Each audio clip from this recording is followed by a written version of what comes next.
Welcome back to Vigor, Gear, Solid. It's your boy Liquid Jet, and I am back in the mix. Now, I know I've told you all multiple times that Lone Wolf is the best wolf, right? But what if the game agrees with you? What if the game says, I see you playing sneaky, so you know what I'm gonna do? I'm gonna help you.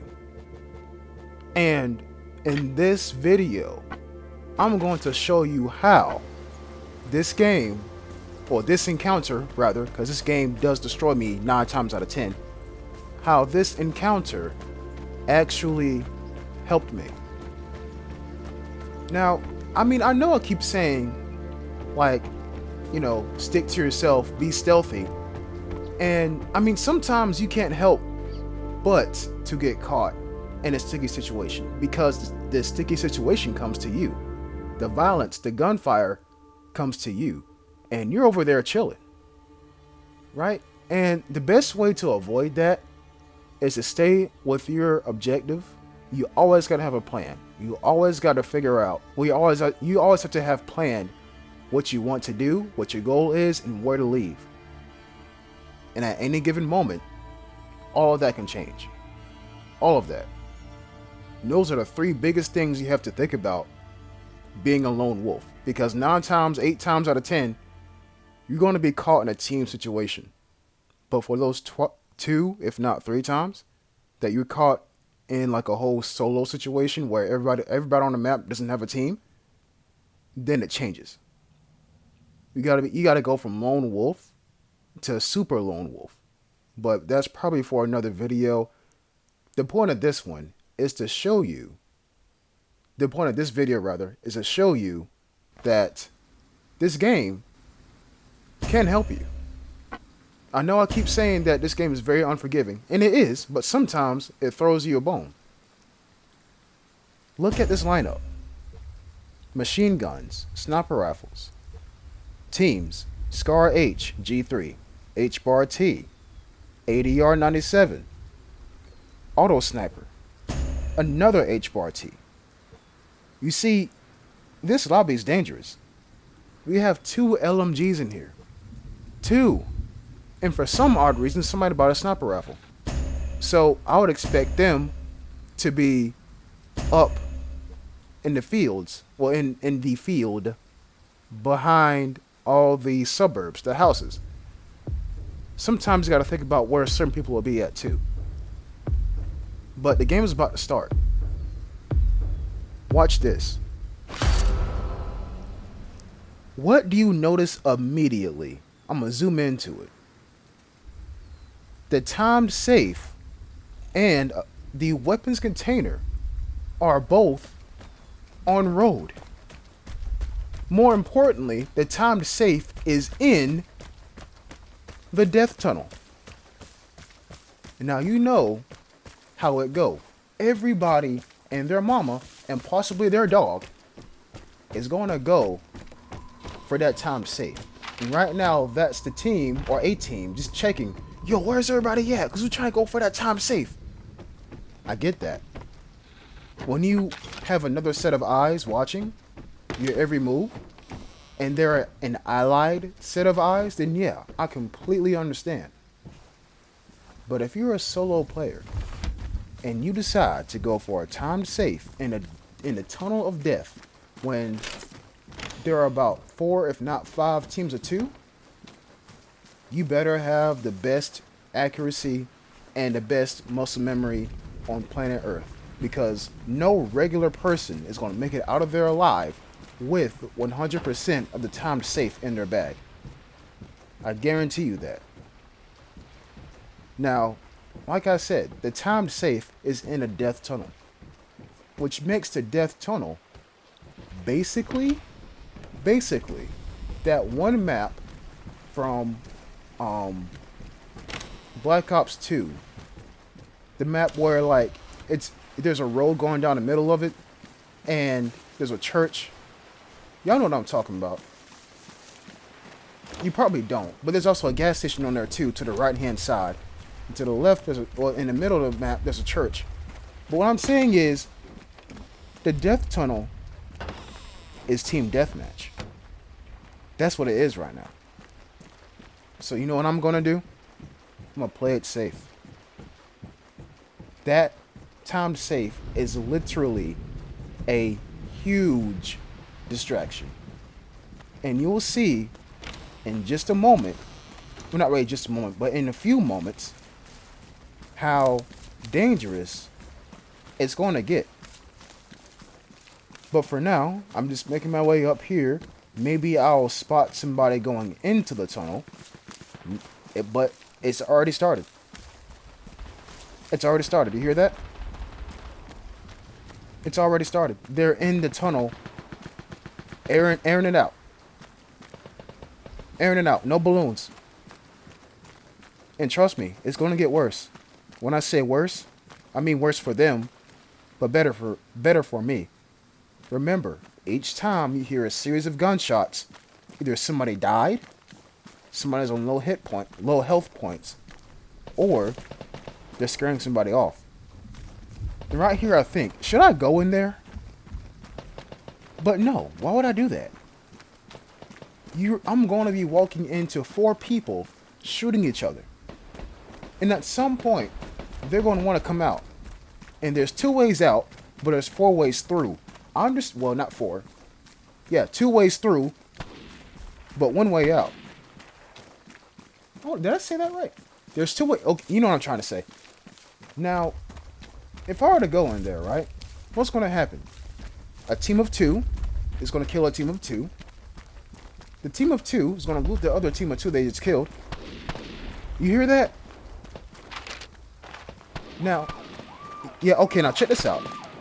You can tell they're in there because car alarms are going off. Cars are not on top of the map. They're in the tunnel. It hasn't stopped yet. Now it's calmed down a little bit. So if I were to go in there, right? I'm saying this because y'all are like, Jed, this video is boring. Why don't you go in the tunnel? This is why I'm not going into the tunnel. Listen to me. If I go in that tunnel and 2 people kill 2 people, and the 2 people who killed the original 2 people loot them, and I'm sitting back watching, and I'm trying to get a shot off or 2, they're not going to stand still. Because they know, as well as I know, that everybody and their mom and dog is going for the freaking death tunnel. They're not going to stop moving. They're not going to make it easy. And once I take out one person, if I do, which I won't, then the other person's going to come and hunt me down too. And I got nowhere to run. The only cover there is in that tunnel is cars. And cars have windows. And windows are not very effective against bullets. You hear all that? You think I'm going to go into there? No. I'm smarter than that. Come on, guys. Come on now. Not every fight you have to be a part of. Now, right here, I notice a dude. That guy's not alone. You know he's not. Everybody here is pretty much teams. Now, I'm going to pause the video here and show you something. Brandy says her favorite transmitter play is to place it down immediately after the PSD detects me. And then I reposition to safety. So, Brandy, I'm going to do your play.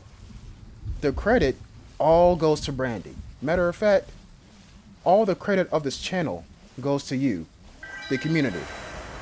So thank you. Now watch this. I'm going to place it, right? Pretty much exactly where I'm at. And I'm going to run. Now I'm going to sit here and I'm going to think, where can I get a good vantage point of my transmitter? That guy saw me. He wouldn't have hit that PSD unless he saw me. So I'm going to sit right here on this rock and I'm going to check my map because I haven't heard any gunshots coming from the tunnel of death. So either everybody killed everybody, a team killed everybody, or a part of a team has survived and they left. Kudos to them. Now, you can see my transmitter over the horizon. But watch this. Brandy, you're a smart person. You see that? That person is investigating my last known location.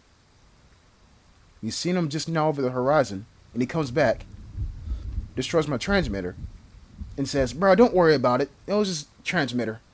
Let's keep going." That's what he told his teammate. So due to Brandy's smart play, they now think that my radio signal was actually a transmitter, and they called off the pursuit before it even began. So Brandy, thank you. Now, back to the current gameplay. What's my next move? My next move, obviously, like I always do, hit the suburbs and see if I can find a picture. The timed safe is out the question. Definitely out the question. That thing's probably cleaned out, and there's probably about 8 bodies in that tunnel alone. And we've seen the team already going towards that way anyway. So timed safe is out the question. The plane is coming. Prepare to fight for the airdrop. Now here comes the airdrop. And if you're wondering why I placed a transmitter right there, it's because if that team hits a PSD once again, it's going to pick up that transmitter and not me. Makes sense, doesn't it? Because what if everybody from this side of the map seen that timed safe in a tunnel and said, "Bro, let's go get some kills," and they all ran that way, leaving this side of the map barren. When I say barren, I mean full of loot, because nobody looted. They all came to the tunnel for the exclusive team deathmatch. And I think my theory is coming true. I looted an entire house and a truck, and I don't see any bodies. Usually, this right here will be one of the kill areas, but I don't see anything. No bodies, but plenty of lootable containers. So my theory just might be true. I'm gonna try this house and see if there's anything in here. A good sign already, the door is closed. Walk in, what do I see? A lootable container. Already. This house hasn't been touched. See, the mentality of shoot first, loot later is slowly taking over this community. Vigor community. But there is a select few of us old heads who are raised up in this game off of loot first, shoot when needed. We are still here, and I am one of those players. Now I'm checking my consumables to see if I have any iodine, which I do. And I hear more gunshots behind me. So evidently, somebody's still there. And that's an 80 yard going off too. Somebody's still there. I don't know why they are. Maybe they're not even in a death tunnel, the death tunnel. Maybe they're trying to take the locked exit, where the boat is, the pier is, the dock is. But it doesn't matter to me, because I put a transmitter between myself and a death tunnel. Now, I'm gonna prove to you that my theory is correct.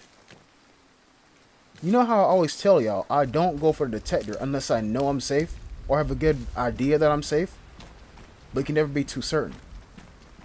People love to lay prone against the hedges over here. So I'm gonna hit the detector. Don't get shot. Nothing, no footsteps. Go here, crouch, look. Look at that. Everybody died. Except for that team that I seen, and there's one solo player by his lonely, probably beaten and bruised from the death tunnel. Now what does that leave me? A free airdrop. It's all about knowing the mentality of other players and knowing what they brought in and where the hotspots are. If you have a good mix like that in your head as you're analyzing the pregame lobby, you're like 75% of the time, you're going to predict what's going to happen in the actual lobby. If I would have went into that death tunnel as a solo player and everybody here is teams, yeah, I would have got some good footage of the carnage that went down in the tunnel, but I would have died. And I don't like dying in this game. So instead, I avoid it. And I let the flies go to the poo. I let the rats go to the cheese. They can have the time safe. I'm not even worried about it. But I survived. Not even by the skin of my teeth. I survived with all my teeth, if that makes any sense. I'm out of there. Didn't fire one shot, didn't take one hit. Yes, I got spotted, but thanks to Brandy's play, I'm out of there scot-free. Sometimes a game will throw you a bone, and it's your choice to take it. This was the perfect storm. No pun intended. This was probably one of the easiest encounters I've ever thought about, because all the cards are laid down at a table right in front of me. Like, what team would pass up going into a tunnel, into a close quarter situation, and be like, oh, gang, pow, pow, pow, you know? But yeah, this was a perfect storm. Will I get another encounter like this? Probably not. Probably not. But you gotta take them as they come. And so, I'm satisfied with this result. I leveled up. Like, what more can you ask for? I hope you've enjoyed this video, and I'm sorry that I didn't get any kills or anything, but look, if you were me, anybody H-bar T in that kind of encounter, would you try to get kills? You know? I'll catch you in the next episode. Until next time, peace.